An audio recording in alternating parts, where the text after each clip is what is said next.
Hi, everybody. My name's Drew Heinmiller. I'm the acting director of product and marketing here at FUJIFILM VisualSonics.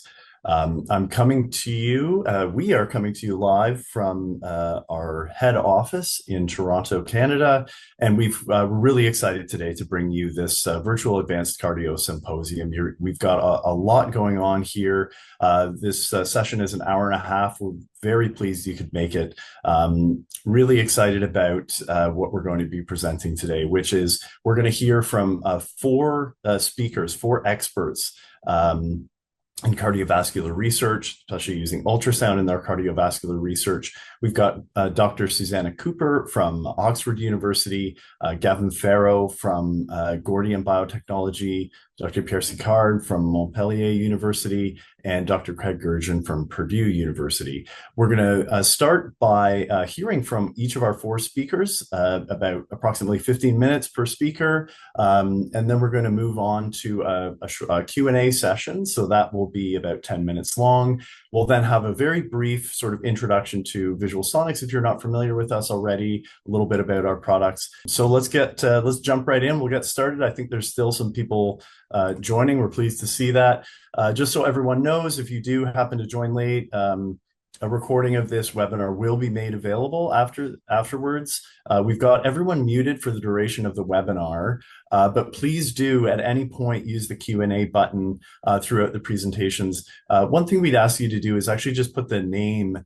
If there is a question for a particular speaker, please just put their name before your question, or indicate, to whom you'd like us to address that question. That would be great. And the questions, again, will be answered at the end of the four talks, followed by a short presentation, very short, 5-minute presentation about FUJIFILM VisualSonics products, and then a lab session. All right, let's jump right in. So our first presenter is Dr. Susanna Cooper. So she completed her bachelor in biochemistry at Queen's University, followed by her master's in forensic science in King's College London. Then she did her PhD at St. George's University of London, focusing on really the impact of cancer drugs on cardiovascular function. And since completing that PhD, she started as a postdoctoral research scientist in Professor Paul Riley's group at Oxford. And we're delighted to have her here, delighted to have her kicking off our presentations. So I'll hand it to you, Dr. Cooper. Thank you very much. Just share my screen here.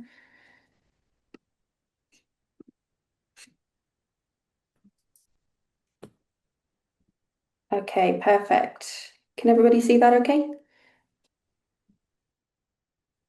Yep, it's coming up great. Excellent. Thank you so much for the introduction and the invite to speak here today. I'm going to be discussing some information about a new minimally invasive approach to myocardial infarction and how we use our VisualSonics equipment for this approach.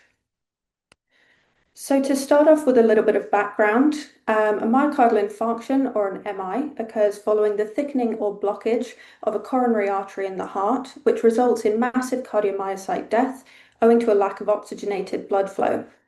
And what follows is the infiltration of immune cells, which are responsible for digesting and removing the necrotic debris.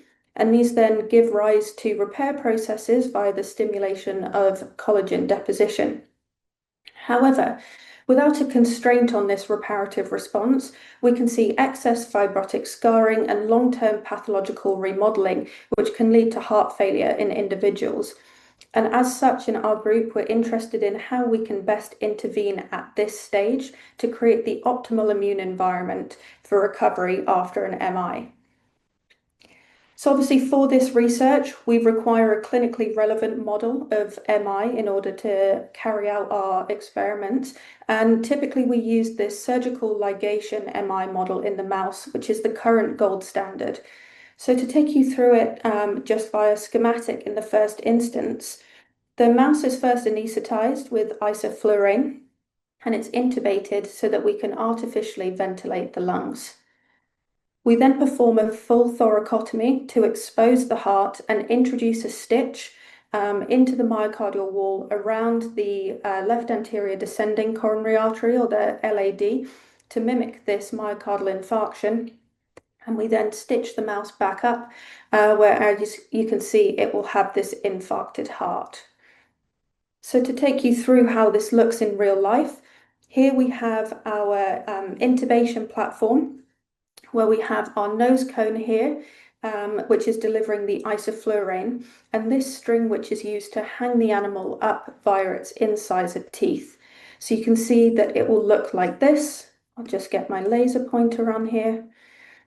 It will look like this, hung by its teeth, and we can then pull on the tongue to keep the mouth open, where we are then looking down the microscope at this view, where we're looking to insert this intubation catheter between the vocal cords here, marked by the asterisks, making sure that we don't insert where the white arrows are, as that will get into the stomach of the mouse. So we then hook everything up to this ventilation system up here, where the animal will lose their independent breath, and the breathing of the animal will be at the pace set by this machine, which will mimic this white little bit in the center here that moves. They're then taped down onto this heated platform, which is very important as it can negatively impact recovery if the mouse gets too cold during the surgery. And they're taped down in this supine stretched position, where this rotation of the chest here allows us better visualization and access to the heart without being blocked by the sternum. So we then have our full thoracotomy, and to do this, we first cut in through the skin. We separate the pectoralis muscles and then expose the rib cage here. We pierce through between the third and the fourth intercostal spaces and use these metal retractors, you can see, to then pull the ribs back to be able to see the heart. We then add in our suture, marked here by the yellow arrow, and we're looking for this slightly pale tissue below, which we call blanching, which indicates that there's reduced blood flow to that portion of the heart. However, the issue that we have here is that we can't actually see the LAD that we're looking to ligate. We have to purely base it on our anatomical understanding of where it should be, using the left atria as a guide. So as you can imagine, this introduces a lot of variability in the level of injury that we see, which means we have to use more animals to be able to get statistical power for our experiments.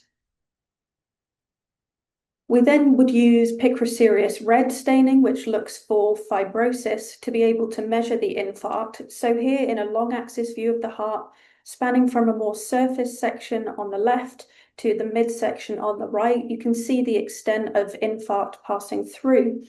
However, in this image on the right, marked by the star here, is our suture point. So you can see this cluster of fibrosis, which is happening here as secondary tissue damage because of that stitch that we're putting in, and is separate to the effect of the infarction itself, and is therefore not seen in the clinic, obviously, in a patient that has myocardial infarction. So we then have to be careful with where we're doing certain analyses to make sure we avoid this area that's similarly force damage rather than infarction. So there's several limitations of this surgical model, as you can see here, despite it being the gold standard. But the primary issue we have is this amount of secondary tissue damage and the associated immune response because of this stitch that we're putting through and the full thoracotomy, which is obviously not clinically representative and is also more painful for the animal. So as a result of this, people have been working to try and figure out a new way in which we can give an MI to an animal, which is more clinically representative. So as such, a group in Heidelberg has developed this minimally invasive LAD occlusion model, and all credit for this goes to Florian Sicklinger and Florian Luschner, who have led the work. We're simply looking to implement it into our research. But to take you through here, so this model uses echocardiography as well as color Doppler to be able to locate the LAD and then insert a charged monopolar needle through the closed chest, position it to our vessel of interest, and then cauterize to block the blood flow. And this is all done just on a nose cone for the mouse, so there's no need for the intubation, and there's also no need for the suturing. as it's just through the closed chest. The benefit that we have here also is that because it's done through imaging, we're able to tailor the severity of the injury, and this is based on the position in which we occlude the LAD. So they then tested this when developing the model, and you can see that there's varying degrees of severity of the injury, where the most severe is the higher up the LAD you go, more towards the base, which is then reducing our variability and thus reducing the number of animals that we need to use in our experiments. So as I said, this method uses color Doppler to identify the LAD as the color signal is marking the blood flow through the vessel. So we have our long axis image here. Just for a quick orientation, we have our apex here on the left going out to the base of the heart, and then our anterior wall on the top and posterior on the bottom. And hopefully you can see here the branching of the LAD and the circumflex arteries just below the left atria, where we would then have the blood flow travel down the left ventricle. We can also measure the flow through this vessel to check for any disturbances or blockage. For this model, however, we look at this in a short axis view. So marked in this thick yellow box here, hopefully you can see the two color signals, which is indicating that we're in a position of the heart after the LAD has already branched. And therefore, to save ourselves the hassle of having to occlude twice, we will then move up closer towards the base of the heart, where you can see this one signal here. And there's also our needle in this yellow box, which is in plane and ready to insert. So we would then insert this first through the chest and then into the myocardial wall, where we see that color signal. And we're looking for the color signal to disappear, which indicates that we've blocked that blood flow sufficiently. We'll then scroll down to the apex of the heart. So you can see here our needle again in the yellow box, this time out of plane and thus not in focus.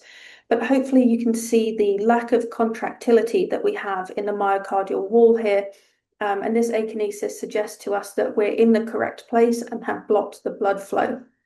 As such, we would then move back up into our position where the needle is in focus and introduce the cauterization to block that blood flow. We then sequentially cauterize and slowly retract the needle from the heart, continually scrolling down to the apex just to check that we still have the akinesis in the wall and that we don't have the reappearance of the color Doppler signal, which would indicate reperfusion. And this is also done very gradually so that we don't pull the needle out too quickly, which could result in bleeding from the heart.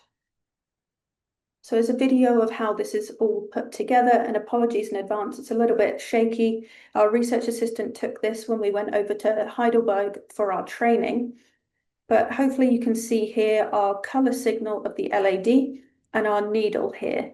So this is then gradually inserted into the myocardium, and that color signal will gradually disappear, indicating that we are blocking that blood flow.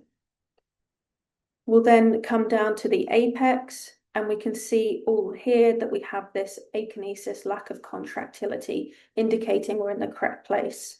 We then cauterize, and this white tissue that's appearing around the tip of the needle is the cauterized tissue, indicating success. And we would then continually repeat this, as I said, until we're happy that there is no reperfusion and we can fully remove the needle from the mouse.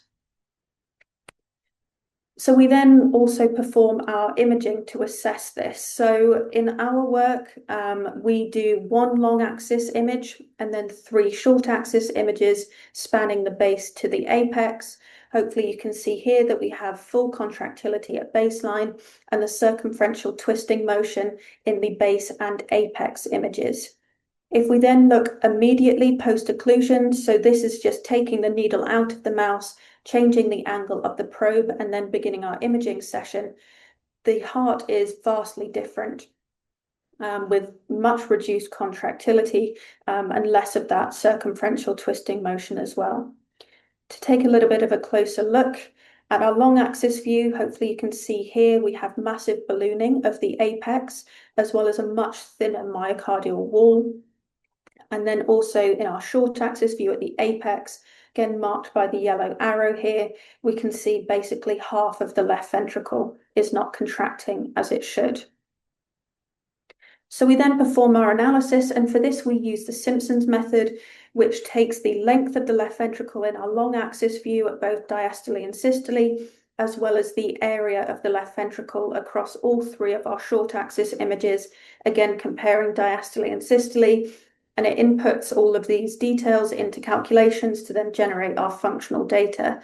And you can see here that 0 DPI marking the immediate removal of the needle, and then our imaging session, we see an immediate loss of cardiac function.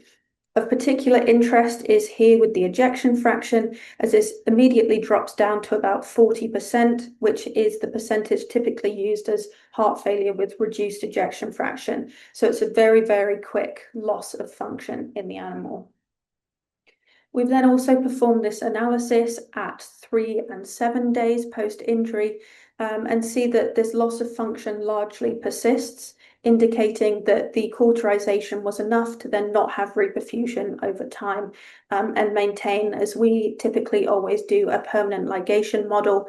However, the group have also modified this technique so that you can do an ischemia reperfusion model if you so desire. Again, we can do our PSR staining, this time on a short axis view spanning base to apex, but you can see the extent of the injury that's coming through. And we also, for this, then won't have that secondary area of fibrosis owing to where the suture is. So then we also wanted to take a look at some other components of how this method could be beneficial in terms of the line of work that we look into.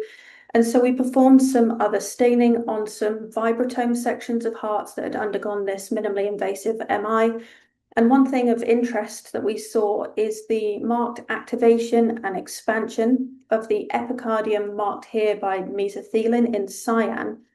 And this activation of the epicardium is known to happen after an MI, as it is helping the tissue to heal.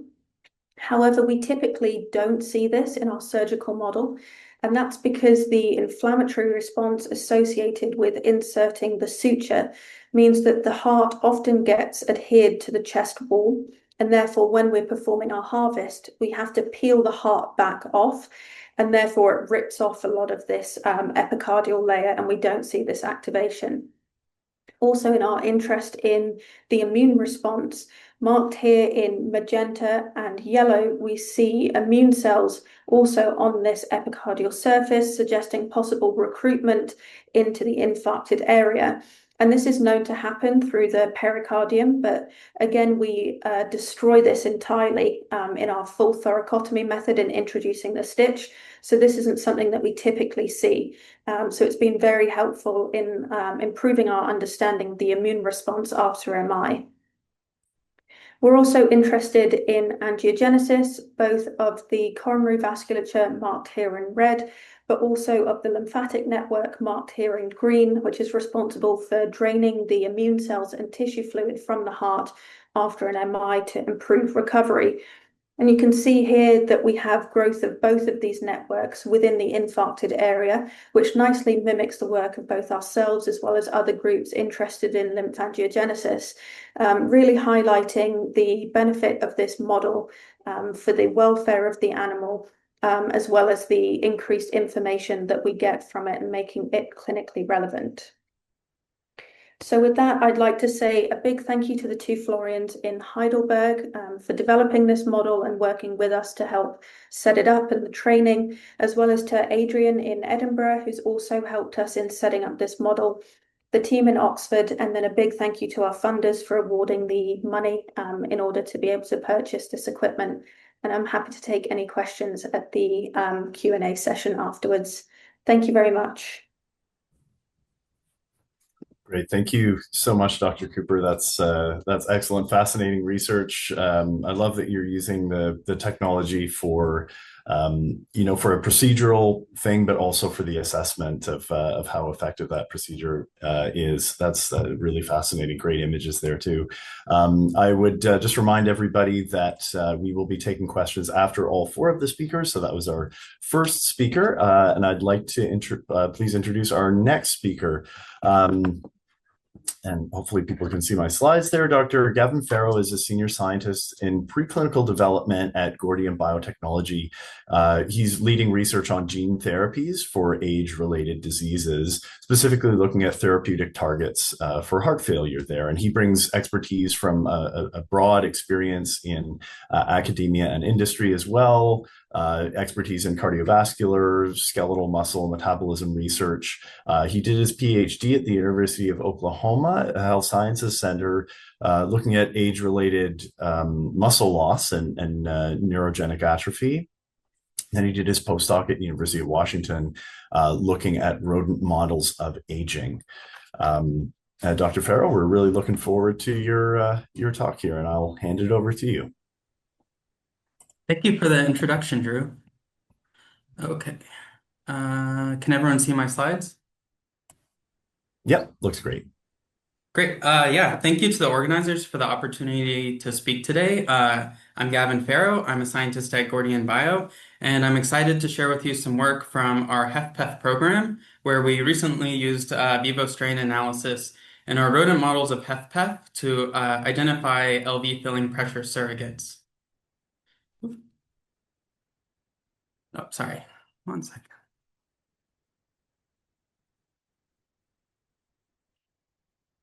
Great. Okay, so quick overview. Today I'll go over background on Gordian Bio and our HFpEF program. I'm going to share some of our echo analysis that we've completed for our rodent models, and then talk about the methods that we did to validate LV filling pressure surrogates with echocardiography. So Gordian Bio is a biotechnology company with a mission to cure complex age-related diseases through drug discovery. And the method that we're using to tackle this is in vivo screening in complex disease models. So our screening platform is where we combine AAV gene therapy libraries for hundreds of targets. So in this library, we take an individual AAV construct and express a gene that can either upregulate or downregulate a specific gene target and couple it to a barcode. We then pool these constructs together with hundreds of different interventions and deliver them to the same organism at a low dose such that our cell type of interest, in this case cardiomyocytes, receives either 0 or 1 interventions, with most of the cell type of interest receiving 0 AAV transduction. We then use single nuclei or single cell RNA sequencing as our readout to identify the effect of each of our specific gene perturbations by characterizing their effect on a broad range of disease biology with different gene sets. Once we've identified gene perturbations in our disease models that appear therapeutically beneficial, our next step is to take those specific interventions and deliver them at high doses to single animals and assess the effect on physiology. So at Gordian Bio, we have several disease programs, including HFpEF, which I'll focus on today. And we perform our screening in the ZSF1 obese rat model of HFpEF. And once we've completed this disease pathway modulation target discovery, our next step is to assess the physiology effect of our specific gene perturbations. And to do this, we use multiple HFpEF models, including the high-fat diet and ill-named mouse and the ZSF1 obese rat. And then we have multiple assays that we use to read out therapeutic efficacy, including, of course, echocardiography and invasive hemodynamics or pressure volume loop, as well as exercise tolerance, biomarkers, histology, and sequencing. So here's a brief overview of our experimental design for these validation studies. So on the left, you can see our high-fat diet and ill-named mice, where we take C57 black 6N mice and treat them with high-fat diet and L-name in the drinking water for 5 months. And then at baseline, we measure their echocardiography phenotype and treat them with AAV. We do a 5-month follow-up period, ending in echocardiography, exercise tolerance, and invasive hemodynamics. And we have a similar experimental design with our ZS1 obese rats, where we treat them with AAV after baseline echo and at about 4 months after they've developed a HFpEF phenotype, and then do a 5-month follow-up period. So you can see we've treated a lot of animals with AAV. For the purpose of this talk, I'm not going to focus on these results, but we will be presenting them at the American Heart Association next week in an oral session. So if you're interested in the outcomes of these trials, please go see this session. And we'll also be presenting some work related to the talk that I'm giving today next week at the poster session for cardiomyopathy, heart failure, and translational therapeutics. So if you're interested, please come talk to us at AHA next week. Right. So here's kind of the broad phenotype of our high-fat diet and L-name mouse model in-house. So this is the Joe Hill model. And you can see that at this point, we've performed large-scale studies in this model, including about 40 healthy control and about 280 HFpEF mice. And we've been consistently able to induce obesity, hypertension, and exercise intolerance, the key comorbidities in this mouse model. When looking at the cardiac phenotype, we see elevated filling pressure. That's the end diastolic pressure measured with invasive hemodynamics, maintained ejection fraction, diastolic dysfunction, increased size of the left atria, and LV hypertrophy. In our ZSF1 rat model, we've performed this in about 20 lean and 114 ZSF1 obese rats to date. These are the female ZSF1 obese rats. And we have similar comorbidities with obesity, hypertension, and exercise intolerance. We also identify increased filling pressure, maintained ejection fraction, diastolic dysfunction, and increased size of the LA and LV hypertrophy. So as I mentioned at the end of these studies, we perform both echocardiography and invasive hemodynamics. For our echocardiography, we use a Vevo 3100. You can see some example images of our apical four-chamber B modes, as well as our tissue Doppler and pulse wave Doppler that we use to quantify diastolic function. Of course, the major benefit of echocardiography is that it's survivable and can be performed longitudinally. We also pair this with invasive hemodynamics using a Millar pressure volume catheter and the MPVS Ultra system.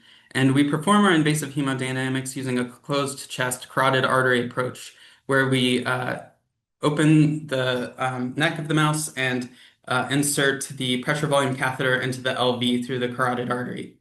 And on the right, you can see the pressure volume relationship that we can measure throughout the cardiac cycle in the animals with the estimated changes that are predicted to happen in human HFpEF patients and the raw data that we have from our animal models. And of course, invasive hemodynamics is the gold standard for diagnosing heart failure, but in rodents, it's terminal. So one thing that we are really interested in is how can we align our echocardiography data with our invasive hemodynamics data. And one problem that we found in these large-scale studies is the use of E by E prime and reverse translating it to rodents. So many of you may be familiar that E by E prime is the clinical surrogate used for elevated filling pressure. And in multi-center HFpEF studies, it has a moderate correlation of R squared 0.32 with filling pressure, but there's a large range across multiple studies. However, it's still consistently reported in preclinical rodent studies as a filling pressure surrogate. One problem that I've noticed is there's no equivalent large-scale rodent study that exists establishing E by E prime as a marker of elevated filling pressure in rodents. There's a few small-scale studies that have mixed results, and in our own hands, we see that it shows poor correlation with LV-EDP. So you can see our results from ZSF1 rats and high-fat diet and L-name mice here. So this led us to question, what are the best rodent surrogates of invasively measured LV filling pressure? And to do this, we performed conventional and strain echocardiography analysis on paired data sets of echocardiography and invasive hemodynamics performed within 1 to 2 weeks of each other. And we decided that the best surrogates would be validated across multiple data sets. So first we asked, are echo LV filling pressure surrogates conserved across mice and rats? And next, can they be reliably produced across multiple cohorts of mice? So a little background on Strain 2.0. You'll hear some more about this from VisualSonics later, but the development of these sorts of analysis over time started with ejection fraction, which tracks the position of the heart wall to estimate the amount of blood ejected. And then the next development was strain analysis, which you can see tracks the deformation of chamber walls during the cardiac cycle. The most recent version of these analysis in Strain 2.0 is hemodynamic force analysis, which estimates the intraventricular pressure gradients based on interactions of the blood-tissue boundary. And the reason we are interested in these analyses is that in the clinic, variables from these analysis packages have demonstrated strong correlation with filling pressure in various studies. So you can see some examples of the type of data that we're producing here. So on the LV strain, we perform this in parasternal long axis images, and you can see that we're measuring the peak radial and longitudinal strain in these animals. And then the LA strain, we're measuring an apical four-chamber B mode and measuring the peak reservoir strain. In the upper right, you can see the events of the cardiac cycle from a clinical hemodynamic force analysis and the replication of those events that we've performed in our rodent models, able to replicate most of the events of the cardiac cycle in rodents. So I'm going to walk you through the results from each of our analysis packages.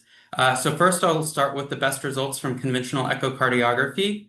So in both of our high-fat diet and L-name mouse model and our ZSF1 obese rat, we see an increase in LV mass and an increase in wall thickness in both of these models. And this is also clinically relevant as they are increased in HFpEF patients and are part of the HFpEF diagnostic criteria to diagnose patients with HFpEF. And when we look at the correlation with filling pressure, we see a significant correlation for both LV hypertrophy and wall thickness in both our mouse model and ZSF1 obese rat model. Next, we look at the results from our longitudinal strain analysis of our strain analysis in the left ventricle.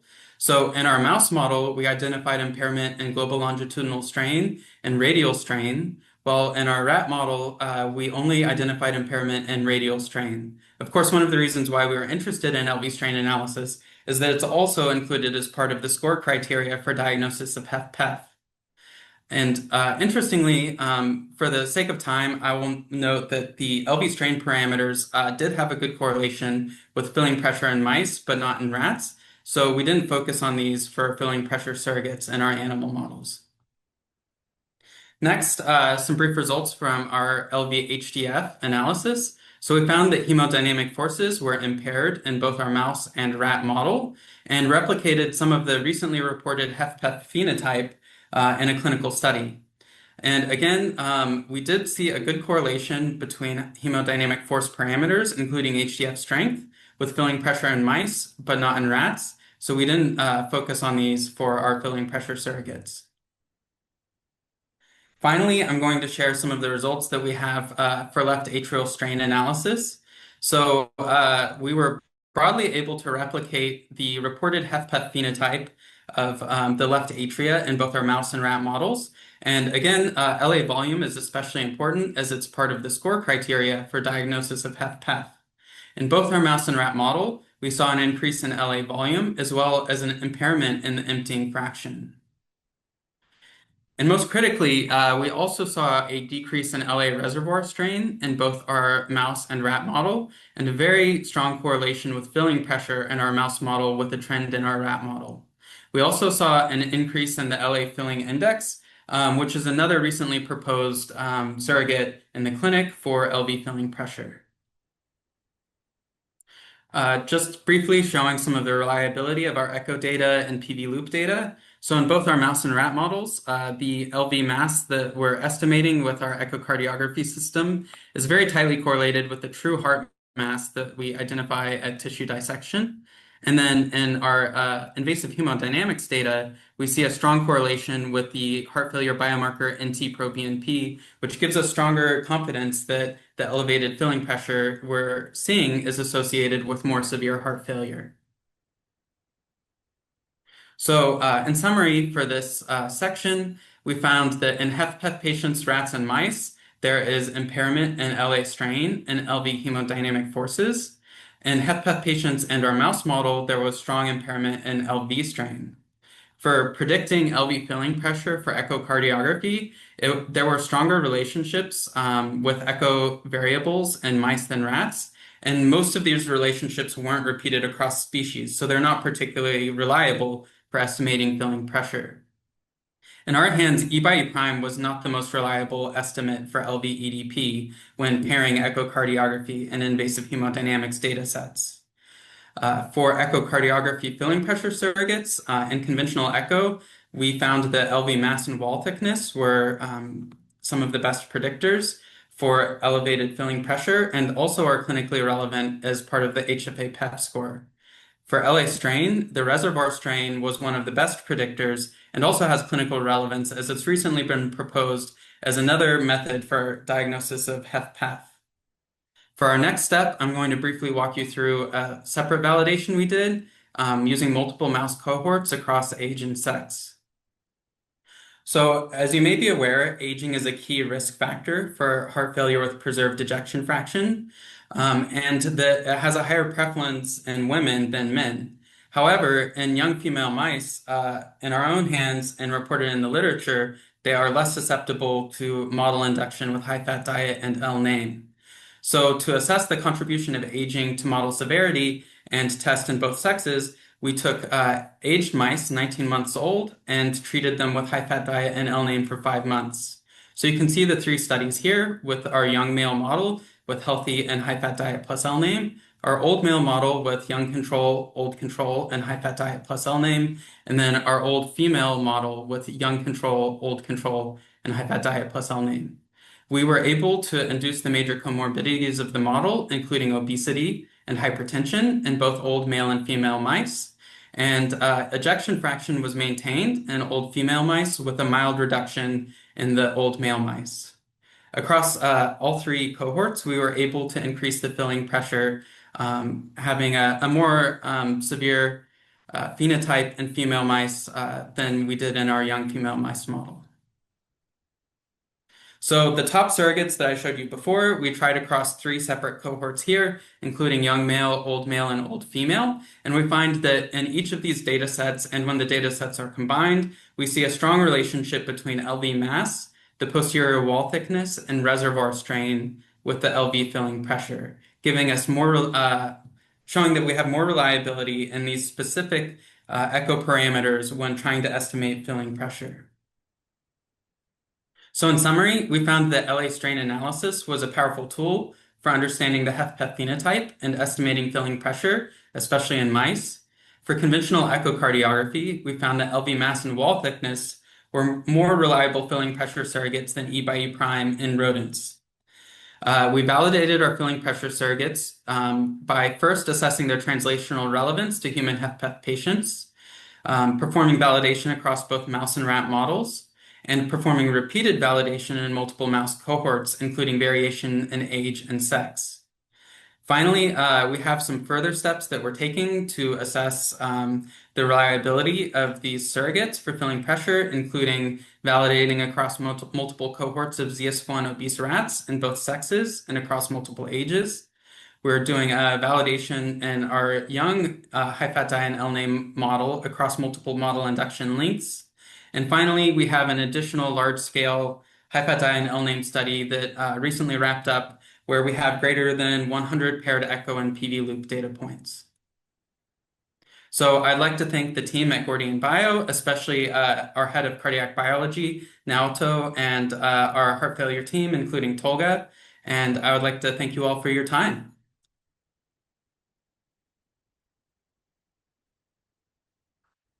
Great. Thank you so much, Dr. Pharaoh. That was really, really fascinating.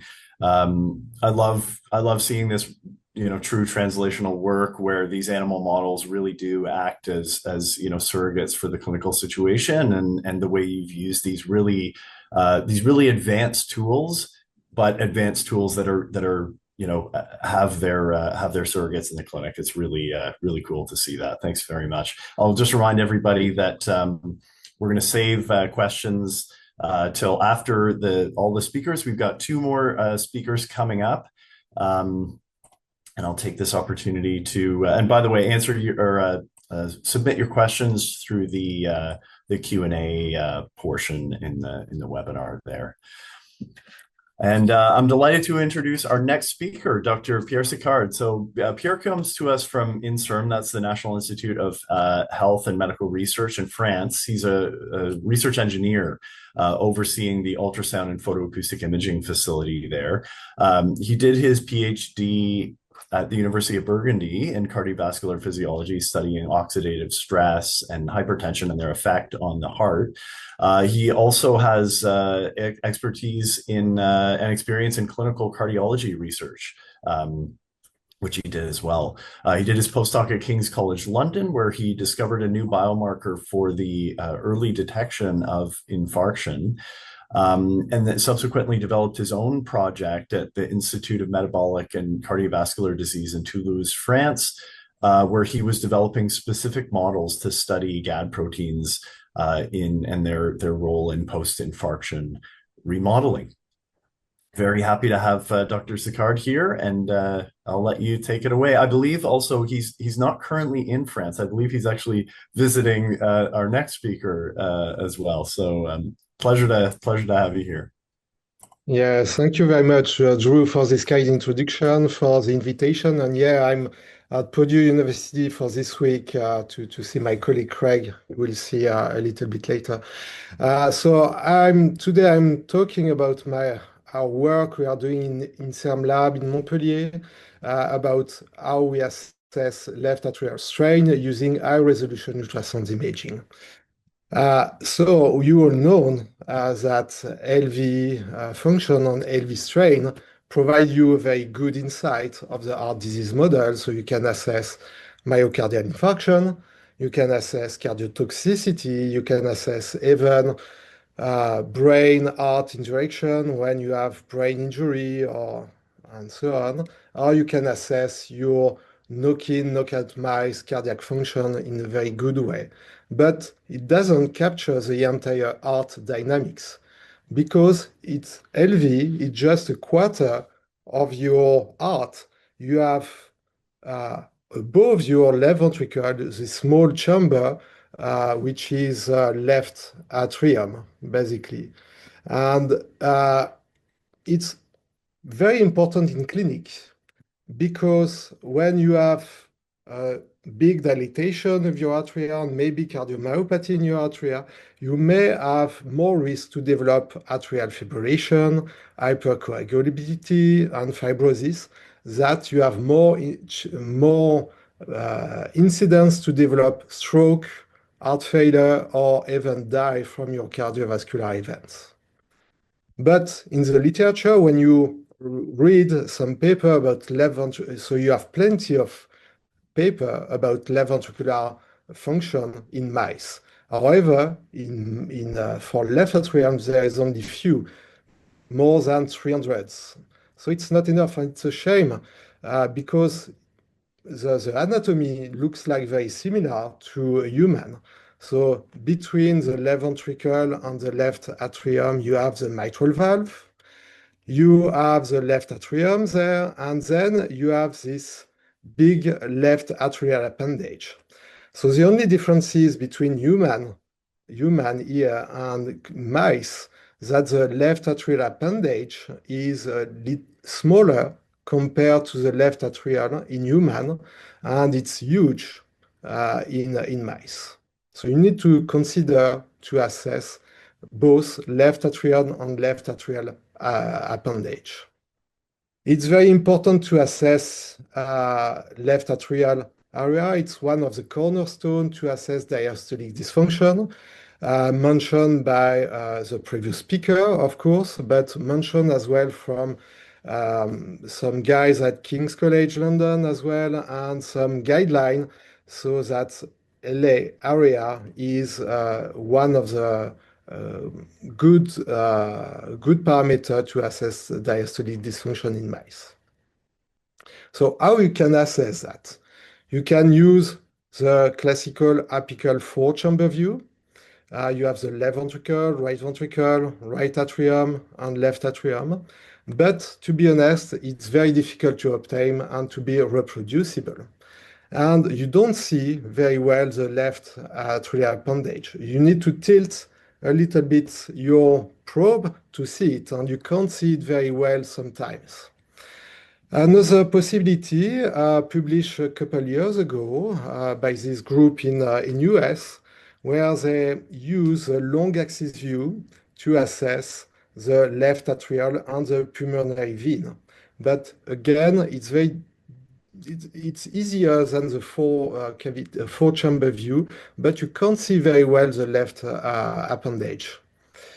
So with some students, so John Salva from Purdue University, who came in France for a few months to do some research, we tried to think what could be the better view to assess left atrial function and anatomy.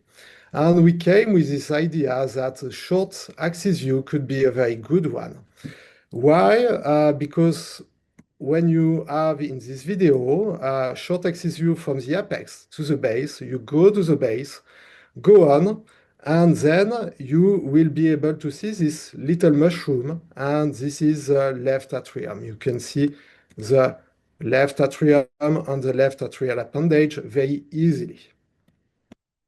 So we came back to the lab, to surgery room, and tried to assess left atrial anatomy and function in a pressure overload model to try to mimic what's going on in human. So we did that surgery, constriction, aortic constriction, wait, did some measurements, echo after 3 days, after 4 weeks. We validate our model using the peak velocity of the aorta, which was increased in the acute phase and in long term. So we validate that. We assess, of course, LV ejection fraction, which decreased quite a lot after 4 weeks, but was not different between baseline after 3 days. To assess the left atrial anatomy, so we were quite surprised that we didn't see any big differences in the acute phase of after TAC.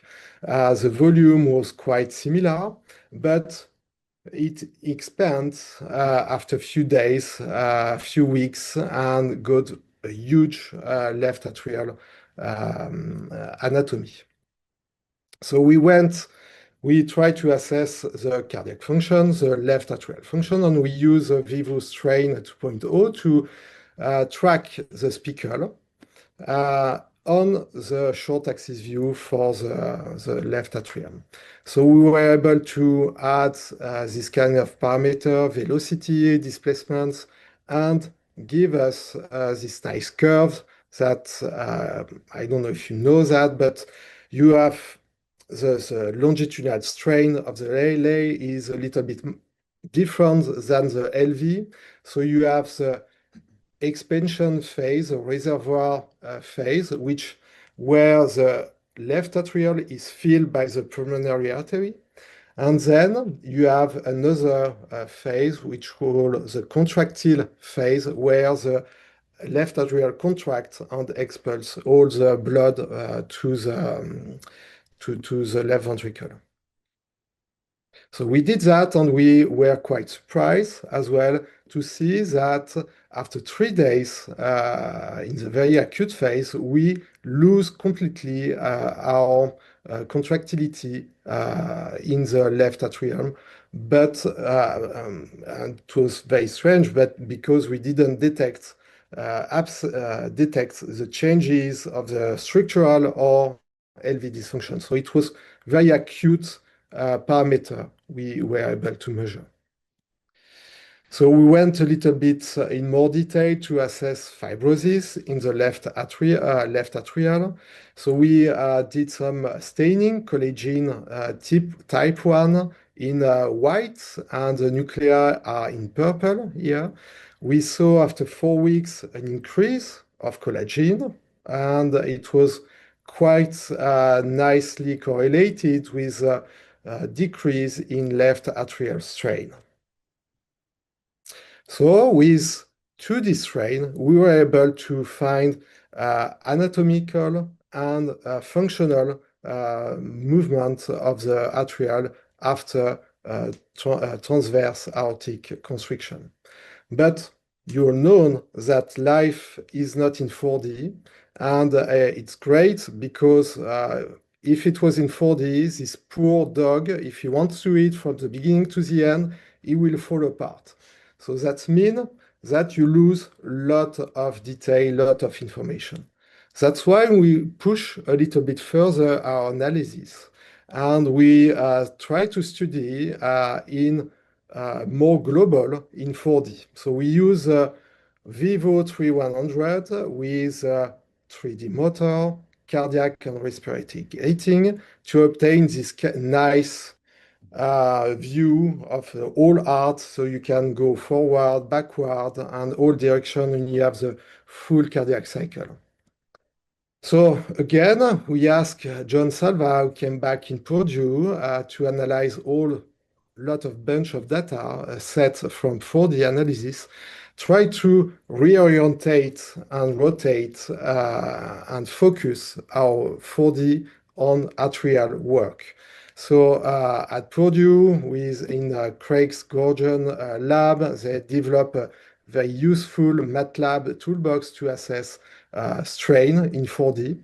So he modified a little bit this toolbox to orientate a little bit better and to assess mitral valve, specifically mitral valve, and the superior border of the left atrium.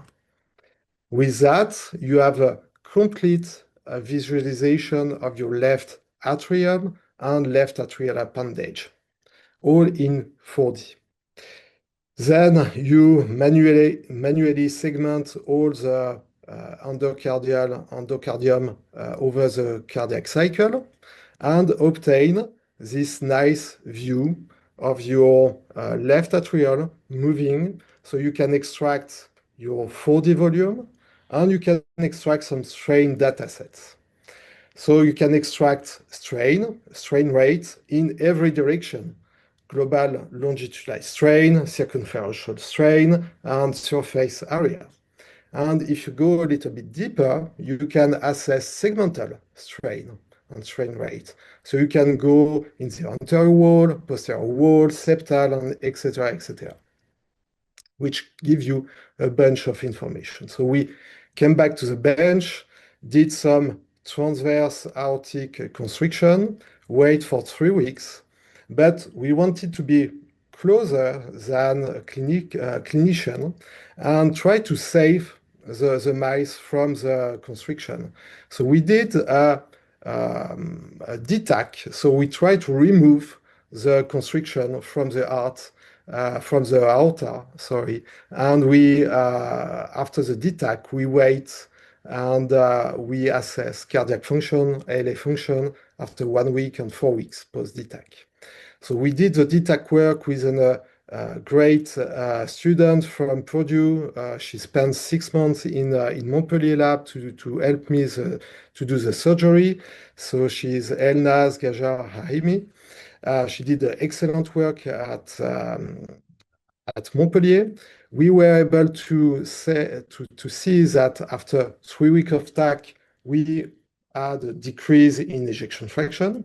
And when we remove this constriction, we regain some function and it come back basically to normal. It was for the left ventricle.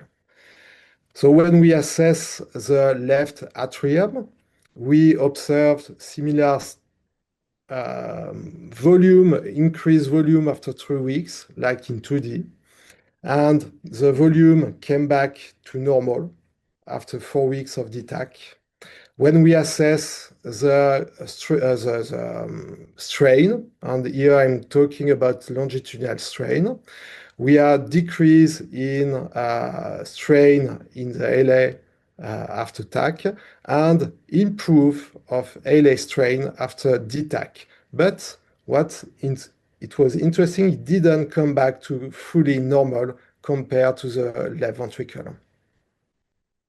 So we went a little bit further and tried to have a look about the heterogeneity of the reverse remodeling. So we were able to assess all the segments based of the strain mapping. So you can have a look of the lateral anterior wall septum, and you can spot some heterogeneity of the process of reverse remodeling, better reverse remodeling in the lateral and septal wall compared to the anterior and posterior wall. So we were able to put some number. I will not go into detail, just to let you see that there is a lot of heterogeneity in terms of different regions of the heart after reverse remodeling. So we went again to see the fibrosis, and fibrosis specifically on the left atrial appendage. We were able to detect thicker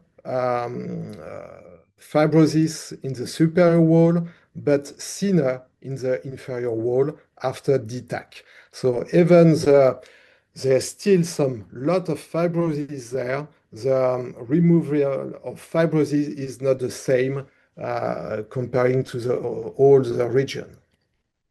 So takeaway messages for that.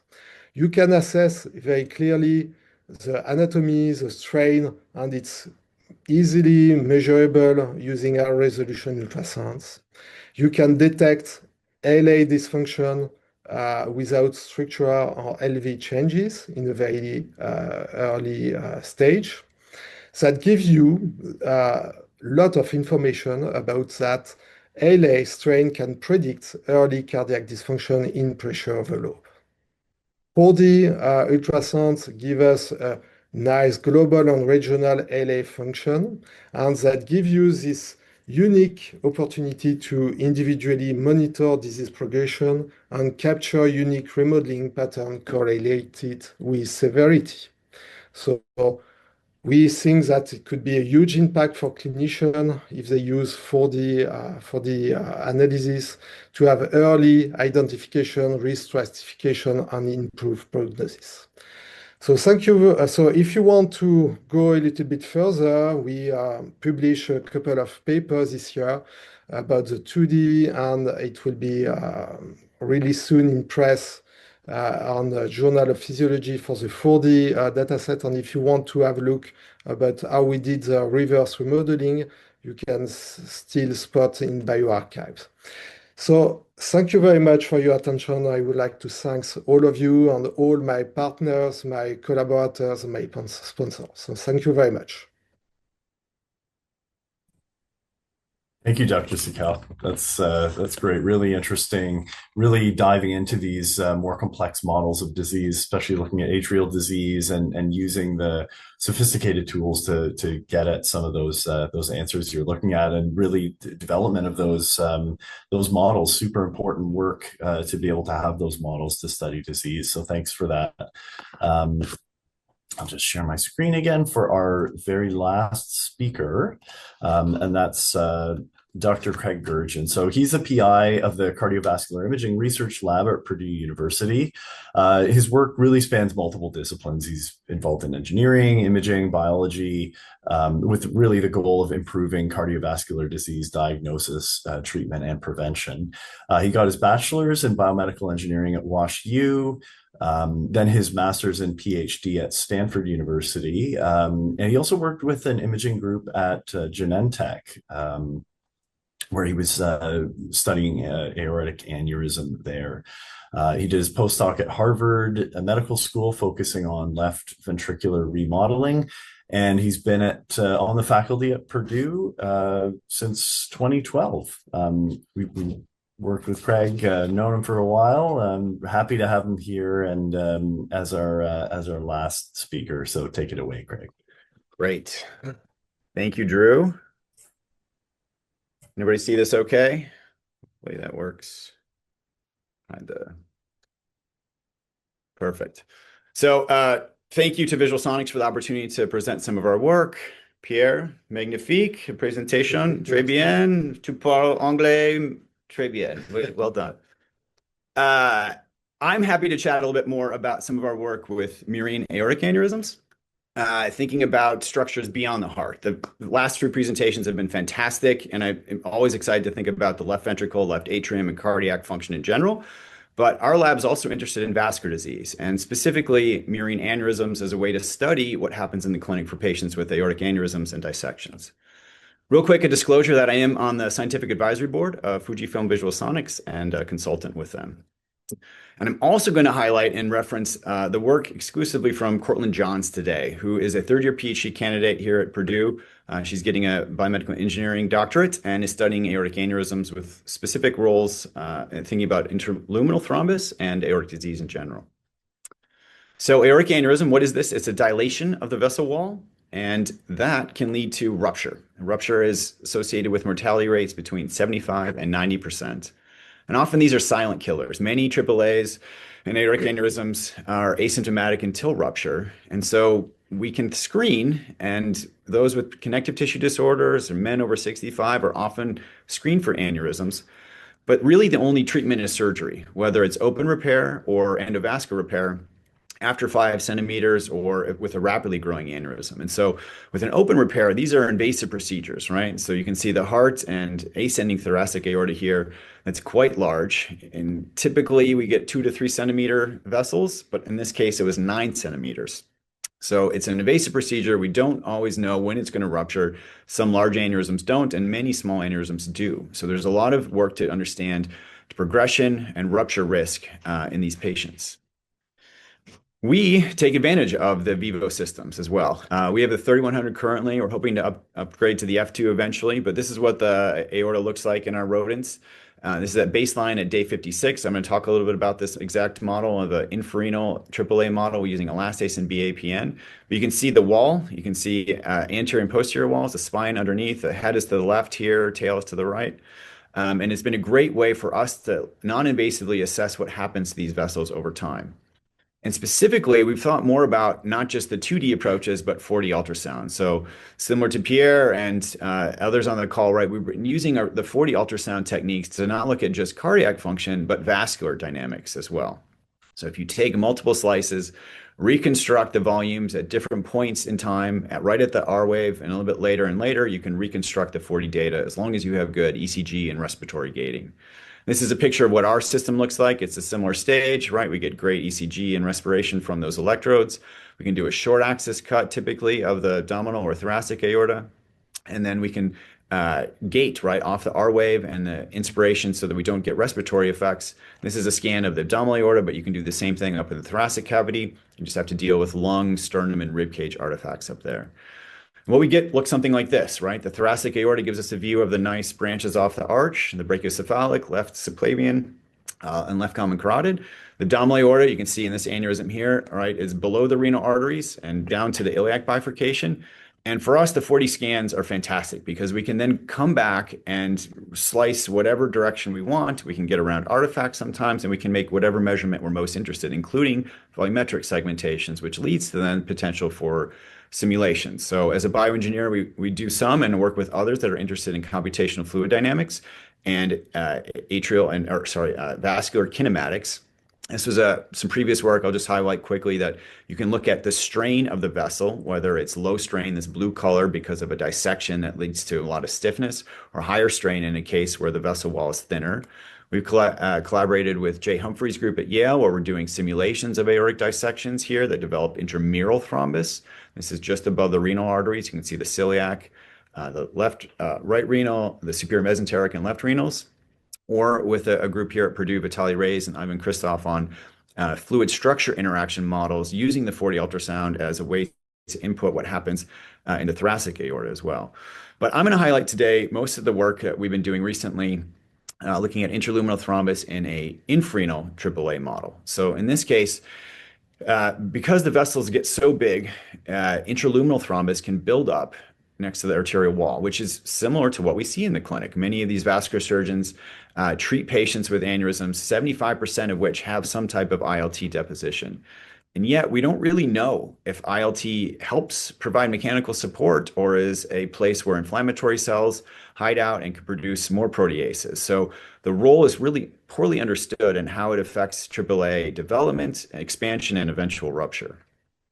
So we've used a few different models over the years, but I'm going to highlight one that was actually developed by a group at Florida in 2017, where you can apply topical elastase to the infrarenal aorta. You don't have to put any kind of catheter into the vessel, which helps surgically. And then you add beta aminopropionitrile to the drinking water. It's a lysyl oxidase inhibitor. At 0.2%, it prevents collagen cross-linking. So the initial surgery provides a little bit of initial insult and inflammation, and the BAPN then prevents the cross-linking and future expansion over time.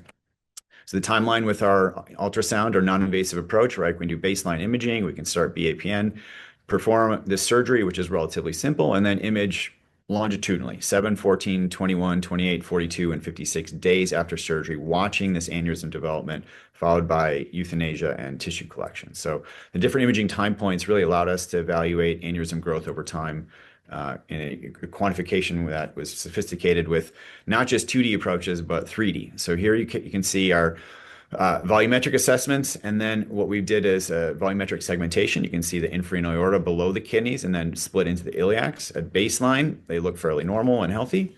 After 28 days, 4 weeks, we see quite a bit of enlargement, some of which develop intraluminal thrombus and others don't. You can see a little bit here even at 28 days, and at day 56 in this mouse, quite a bit, including this anterior and posterior walls. More so in this proximal than in the distal section than proximal, but every animal is a little bit different, and there's a lot of heterogeneity with this technique. You can see this here, this average expansion, right? Some are very big, 6 millimeters or more. Others stay in 1 to 2 millimeter range. So we actually think this is a good way for us to study. We can then stratify severe, moderate, and mild aneurysm expansions, which is exactly what we see in the clinic. Some have large aneurysms, some have smaller ones, some grow fast, others grow more slowly.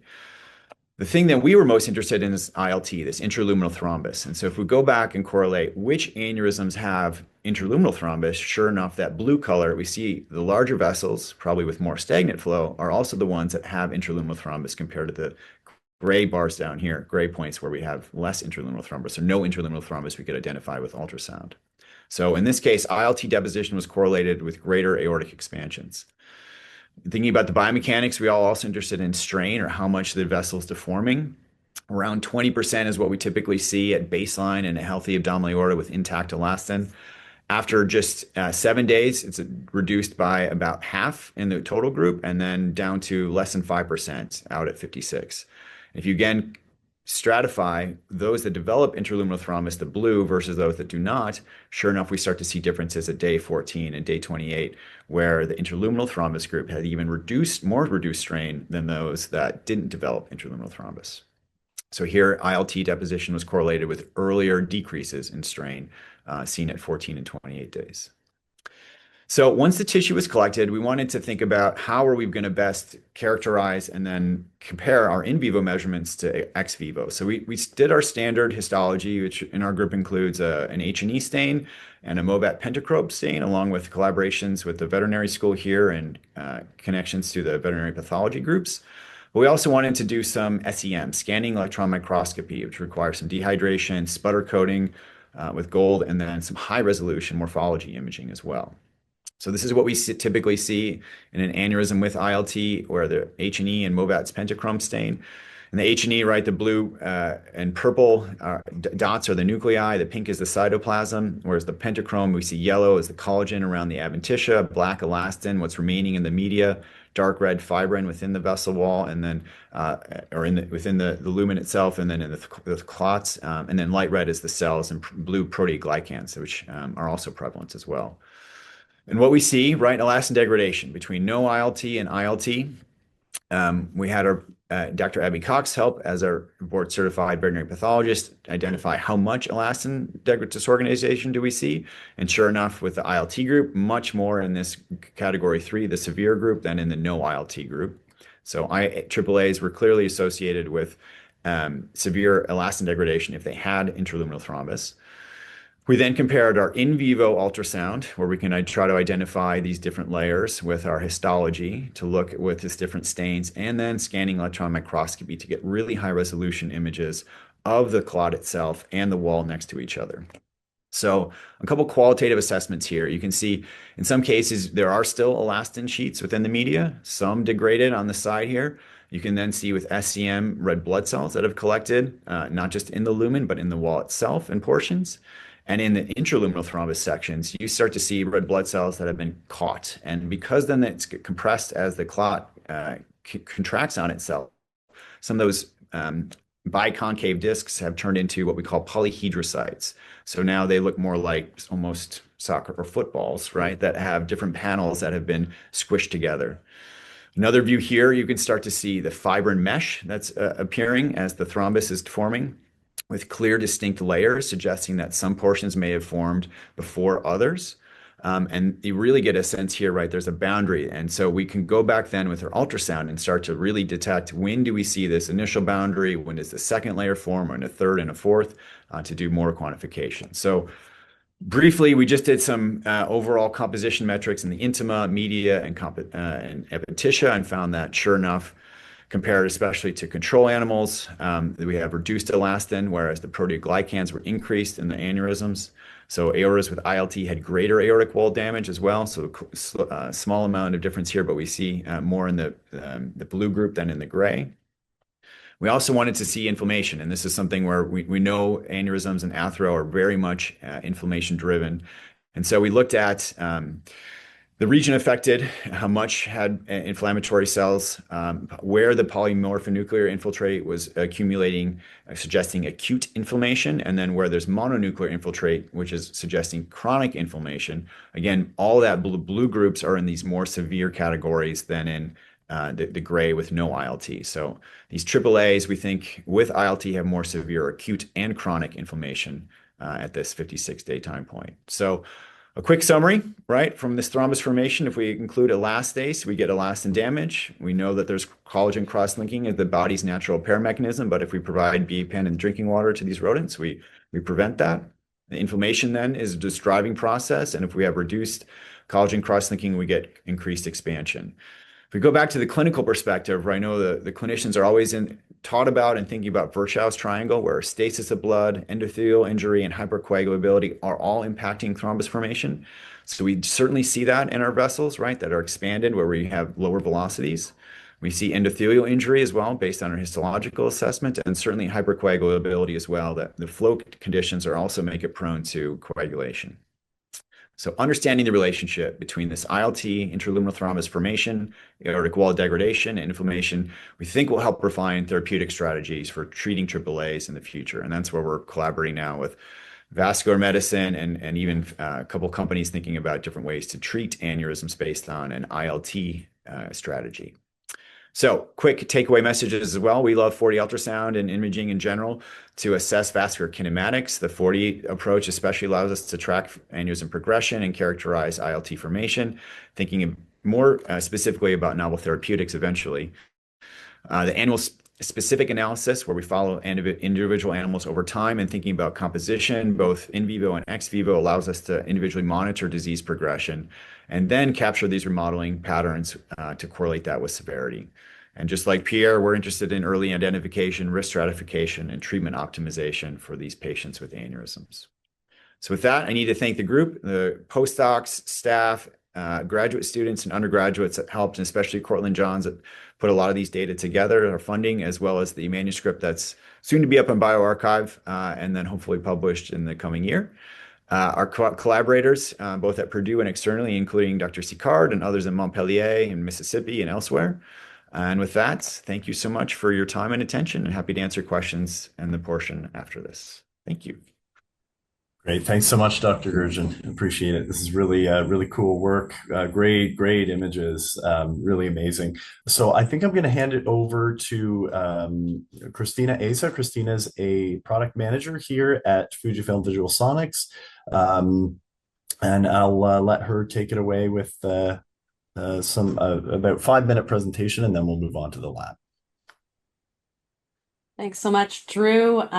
Thank you to all of our speakers so much. That was really interesting, and we love to hear how people are utilizing our tools to the best of the capabilities really to advance research. Wanted to make sure everyone's on the same page and we all understand the different tools that were talked about today or introduced today and then what else is available on your imaging systems with both photoacoustics and ultrasound. So on our Vevo F2 system, which is our current flagship platform, we do offer a wide range of capabilities that allow you to do things like get the clearest image of the myocardium, image any animal with ease, and that includes all the way up to pig, now that we have a broad range of transducers that can image from zebrafish to pig. Allows you to do advanced imaging for blood flow visualization, which we can do early detection of dysfunction. We heard a lot about the values of strain analysis, and we're more than happy to give you some more tailored information towards your research if you desire to put it in the chat, and we'll be sure to follow up with you. And then finally, we do have automated AI tools for speeding up your analysis. So doing your standard LV analysis, but much, much faster. So I'll just briefly introduce and touch on those in the next couple minutes. All of these tools, all of our imaging can be done at any point in the life cycle. So you can look at all the way from the fetal heart in the dam, all the way to neonate, say like a day one pup, which we're visualizing in the center, to adulthood. So Craig did a great job of introducing 4D imaging, and he's a big proponent of that, which is great. For those who are a bit unfamiliar with 4D, it involves taking a 3D image at every time point in the cardiac cycle, then coalescing all those images so that you get to see the dynamics of the whole chamber of the heart, all at the same time as the geometry. This makes it great for doing studies that involve diseases that change the geometry of the heart, which make traditional echo assumptions on that are used in calculations less ideal. This tool also helps you automate your scan, so you can just do a simple scan and then be able to get any image plane that you want afterwards. When we first released 4D, we actually did a collaboration with Craig's group it really focused on a comparison between 7T MRI and 4D ultrasound and found that there was close agreement between the two technologies, but 4D ultrasound proved to have optimal spatiotemporal resolution. So when it came to 7T MRI, the scans were about 45 to 60 minutes, and with 4D ultrasound, it was about 5 to 10 minutes, and that was using our older technology. So that's actually improved since the 2017 when this paper was released. When I talked about being able to rotate your 4D scan, so this is making it so that you don't need as much imaging expertise or knowledge. You can simply take a 4D scan, and it doesn't matter if it's not in an imperfect or if it's in an imperfect view. And you can actually take that after acquisition and manipulate and basically turn the plane of imaging so that you can get your standard cardiac parameters, export that to a 2D cine loop, and actually perform your cardiac analysis on any of those standard views. Anna's going to show us some incredible imaging where you can overlay color Doppler, power Doppler onto your 4D imaging or your EKV imaging to get really beautiful hemodynamics and flow velocities and flow dynamics in your hearts, again, across any plane of view. Automated analysis, everyone wants to make things faster and easier to do. We can see a little side-by-side comparison on the videos on the right-hand side of the screen. But there's actually a paper that was published in 2019 that looked at the benefits of automating your analysis with our technology using a tool called AutoLV. It found that AutoLV made your analysis up to 46 times faster and removed a level of inter-user variability, which is always an excellent result. On early detection of dysfunction, cardiac strain, apologies if I'm speeding through this, but again, we're more than happy to discuss this in more detail and more specifically with your research program. But for those, we heard a lot about strain. It is a very commonly used modality now, both in the clinic and preclinically. There's been over 200 publications using our Vevo Strain software that have been published in various models, all as an ability to detect early dysfunction in cardiac disease models. And Craig mentioned this as well. I think Pierre also, that it's a measure of tissue deformation across the cardiac cycle as a measure of contractile dysfunction. And we heard very nicely from Gavin in our second presentation about some of the advanced parameters that are now available in our Strain 2.0 software. So he spoke about hemodynamic forces as a measure of intraventricular pressure gradients. We also offer inward displacement, which is a more robust and accurate way of looking at segmental and regional left ventricular function. So I won't go into too much detail there, but in the interest of time, but again, more than happy to discuss that further with anyone separately.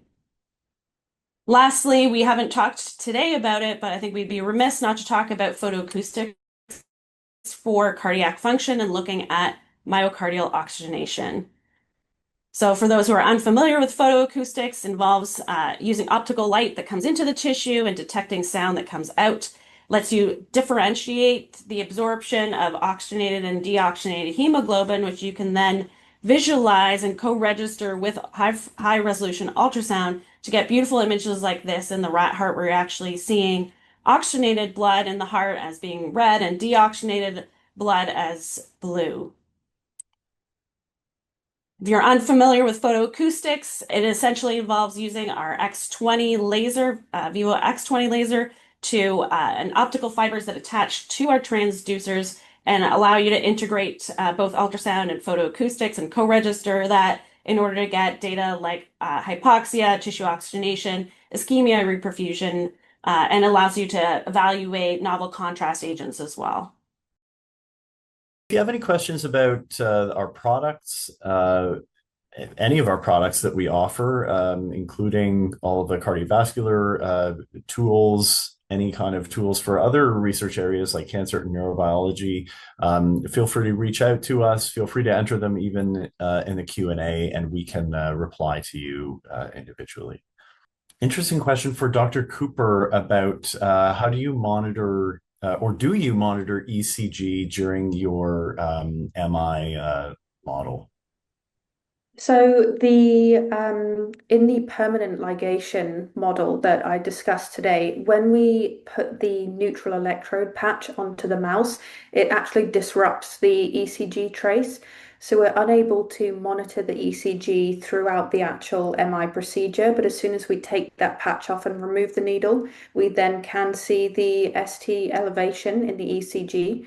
For the ischemia reperfusion injury model that they do, this works slightly differently, where you insert two needles and then pinch them together to block the blood flow and then leave it for the 45 minutes before releasing. So because that doesn't require the cauterization unit, you can track the ECG throughout the entirety of that method and see the ST segment elevation as a confirmation of MI. Great. Okay, thanks for that. Move on to another question for Dr. Pharaoh.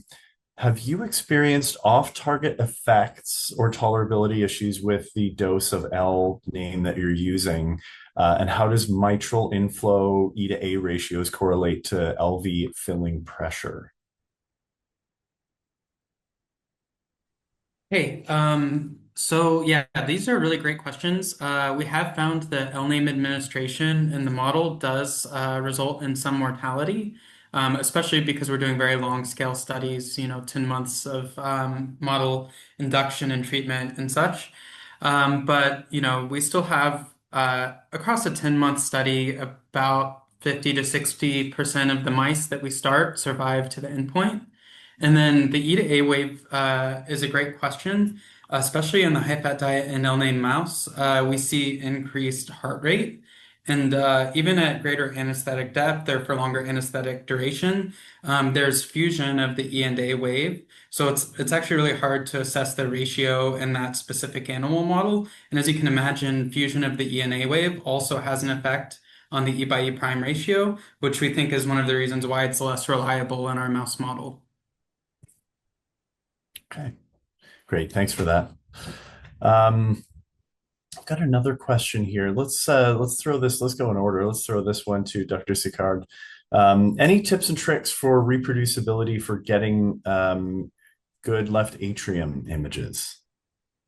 So, as I said, a great question. As I said, that four chamber view is quite tricky, so you can do by hand. Sometimes it's a little bit easier and to tilt, but to be honest, going to the short axis view and you go from the apex to the base. It's very easy and you can see it very easy. You go to the base, you go a little bit further, you can see this little mushroom. And then if you go a little bit further more, you lose it and you still see the pulmonary artery. So you can't miss it, basically. Great. Okay, yeah, appreciate it. For the sake of completeness, let's send a question over to Dr. Goergen as well. How do you differentiate in the ultrasound between ILT and the intramural thrombus or the dissection or intimal hyperplasia? Yeah, thanks, Nala, for that question. So we can differentiate intraluminal thrombus from intramural thrombus just based on the animal model we're using. If we use the Ang2, angiotensin 2, and apolipoprotein E deficient or LDL receptor knockout mice, it's usually a separation between the median adventitial layers just above the renal arteries, so a suprarenal aortic dissection. And so any clot that forms there we know is an intramural thrombus. The elastase BAPN model and that infrarenal aorta, that's really intraluminal thrombus because there's no wall separation there. It is, though, hard sometimes to figure out what's thrombus versus intimal hyperplasia or remodeling. We see sometimes fibroblasts moving into that wall, producing extracellular matrix. And so we will compare to histology and SEM at the end, go back to look and see what we've identified with ultrasound at that same time point, and then go back to the earlier time point to see if we can register what the same location and speckle pattern that we see in that region. But there are times where we think there's an animal with no thrombus and we look at the ILT or the histology later, and sure enough, there is some. And other times where we thought there was thrombus and it was actually more intimal hyperplasia or some other remodeling. Great. Yeah, it's nice to be able to have that histology to correlate to the images that you see with the high resolution ultrasound after the fact and notice some of those differences there. We've come to the end of our webinar here. I want to thank especially all of our speakers, Dr. Cooper, Dr. Pharaoh, Dr. Sicard, and Dr. Goergen for making the time, presenting some really exciting work. We didn't give you a long time to present it, but you all did a really admirable job of showing us some pretty amazing stuff in a pretty short time.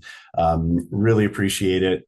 We're going to take those questions that people have been asking in the Q&A, and we're going to send that out along with the recording of the webinar. I just want to remind everyone, anyone who wants to reach out to us, please do so at our website. That's www.visualsonics.com. We've got web forms which you can submit if you have any questions about our products, or the applications, uses for the products, and various things. So please reach out to us there. You can find us on social media, of course. I want to remind too, on the website, we do have a webinar section. We actually had a number of weeks ago, we had a Vevo Ask the Experts webinar specifically focused on cardiovascular imaging. So if you found this interesting, you may also find that interesting. That's on our website. And please do visit it to see what future webinars we've got coming up. I want to thank our speakers, thank everyone on the team here at FUJIFILM VisualSonics. I want to remind people as well, we are going to be at AHA, which is happening next week. So please come by, find us at AHA, come by the booth. If you're going to be there, please talk to us. We always love hearing from you. Thanks everyone for attending. Thanks to our speakers, and everyone have a great day. And I'd be remiss if I didn't also say, go Blue Jays.